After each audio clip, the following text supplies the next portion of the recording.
Hello everyone, today we'll be going over the Blind 75 in C++, and today we'll be working on the problem 3 sum. Now, before we get started, make sure that we have our comments already situated so we know exactly how to break down the following problem. So, prior to breaking down, we need to figure out what the input's going to be, what data structure / algorithm / technique to use, what to do with the data, and finally what our output's going to be. So, given an integer array of nums, return all triplets nums of I, nums of j, nums of k, such that I doesn't equal to j, I doesn't equal to k, and j doesn't equal to k, and nums of I plus nums of j plus nums of k equals 0. And notice the solution set must not contain duplicate triplets because every single one of the following indexes don't even equal each other. So if we were to focus on the example, we have nums is equal to -1, 0, and 1, 2, -1, -4, and we have the following output, -1, -1, 2, and -1, 0, and 1. Such with our following explanations of the 0 index, first index, and second, 0, 1, and 2. Since arrays always start with 0, and we have -1, 0, and 1, they equal 0, and they all add up accordingly as well, such as this output right over here that focuses on this index, the following nums 3 index, nums 4 index, -1, 2, and -1, which equal to 0. So nums of 0, 0, 1, 2, and 3, and 4 over here, they all add up to 0.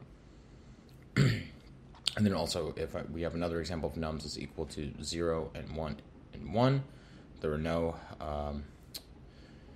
triplets in particular that abide by equaling to 0, and we have some indexes that equal each other, so they don't abide by this, and this rule as well.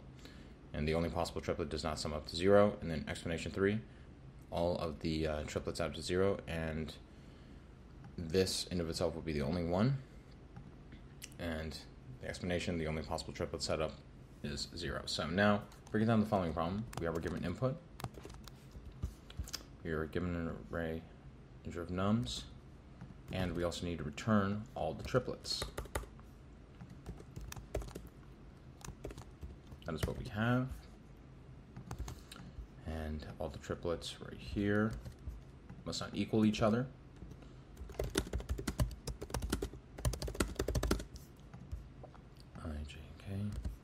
Here, and nums of I, nums of j, nums of k equal to 0, and their sum must equal 0. Right over here. And so the technique that we'll be introducing you folks today is going to be called the 2-pointer technique, which does a divide and conquer methodology.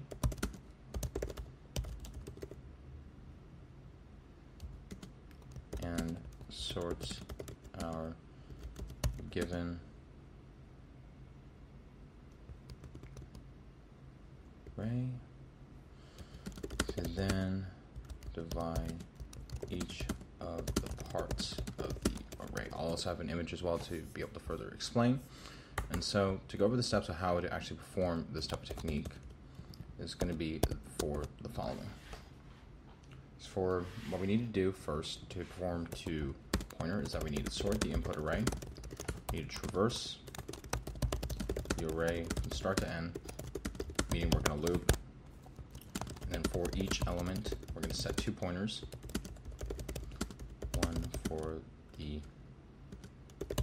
next index and one for the end of the array, and we're going to find all pairs between these 2 pointers, which sum up to the negative of the current element. And then we're going to increment the start pointer if the sum is less than 0, and then we're going to decrement the end pointer if the sum is more than 0. Finally, we're going to return the list of triplets. So, in order for us to actually perform our given technique, what we need to do for our following is that we need to first initialize our vector result, vector of int result. Reset in place, and then we're going to meet the condition for the size of the array need to return if the nums size is going to be less than 3, and we return our result. And so what we need to do is that we're going to go over step 1, which is sorting the whole array. Sort of nums.begin, nums.end. Make sure it's all correct. Yep. All right. And now we're going to focus on traversing. So step 2. So for int of I is equal to 0, I is less than nums dot size, which is -2, and then we're going to increment throughout the rest of our loop. So if we have duplicates, we need to make sure all numbers for our return vector are unique. So in order for us to actually handle that, we're going to set the index of I is equal to 0, or nums of I doesn't equal the nums of the next following index. We're going to set our 2 pointers, and we're going to set it for next index of 1 for the end of the array, which is what we did up here.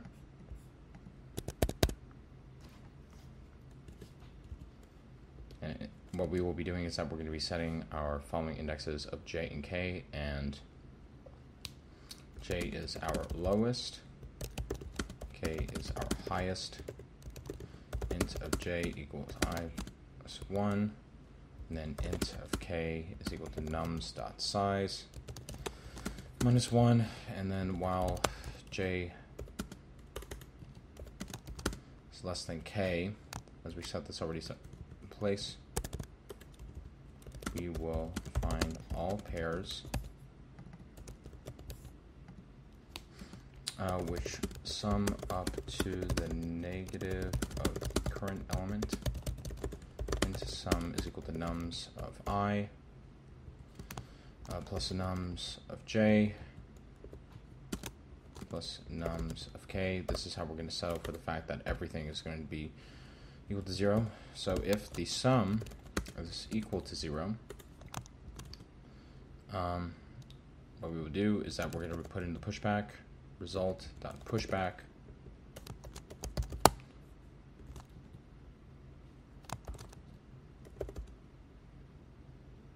nums of I, nums of j, and nums of nums of k, nums of j.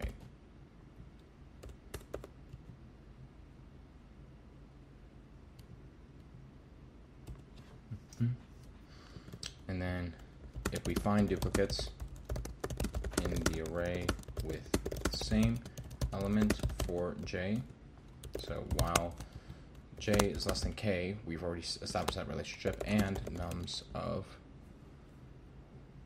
j equal nums of j plus 1, which indicates the next index. We're going to skip to prevent duplicates.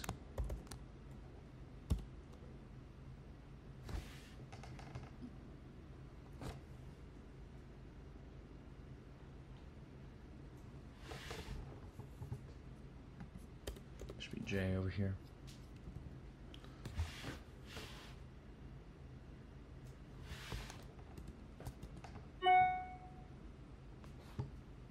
And then if we find duplicates in the array with the same element for k, what we'll be doing is that we're going to be doing the same thing, except for the difference is that we're just going to have k right up here.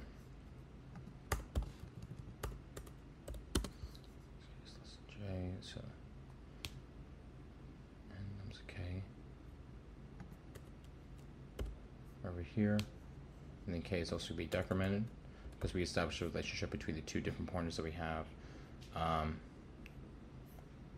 Since k is going to be in the far most right, j is going to be the lowest for the 2 pointers, and then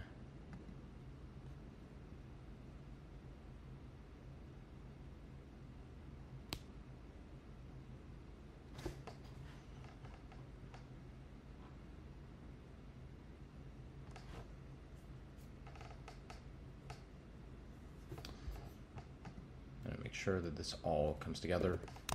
J is also being incremented, while k is also being decremented along throughout the rest of the array.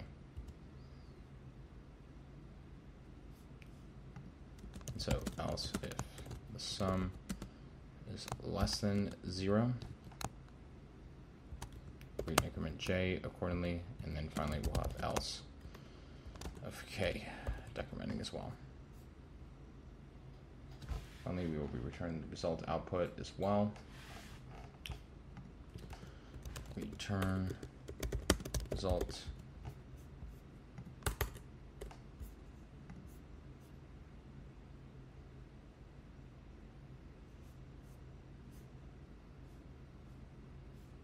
Okay. All right.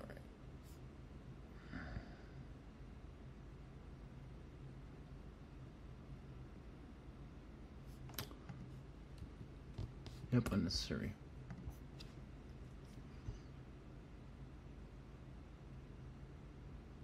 All right, it passes all the test cases. Let's submit.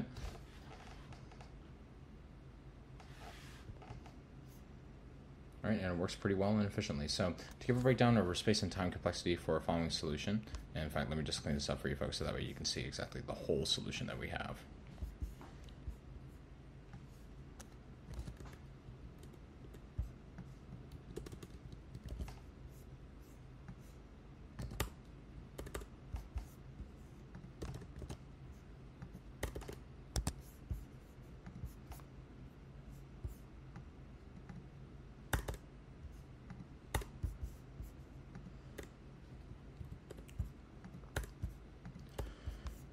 All right, so just to give a breakdown over what we have is that for a given time and space complexity of 3 sum with our Gilbert solution, the time complexity for the approach is going to be O of n squared, where n is the number of elements in the input array.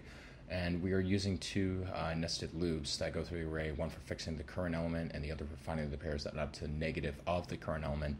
Meanwhile, the space complexity is very efficient that we have, so it's also going to be O log of n to O of n, where it's depending on the number of implementations for the sorting algorithm that we have. So if we have a bigger array in particular, the complexity is going to get more complex to O of n. So O of log of n is at that baseline for our best and worst case scenario is pretty good for in terms of what is optimal right now. So yes, this was 3Sum. Thank you very much for taking time to watch this. If you have any questions as well, feel free to put them in the comment section. As always, take care. Cheers. Bye-bye.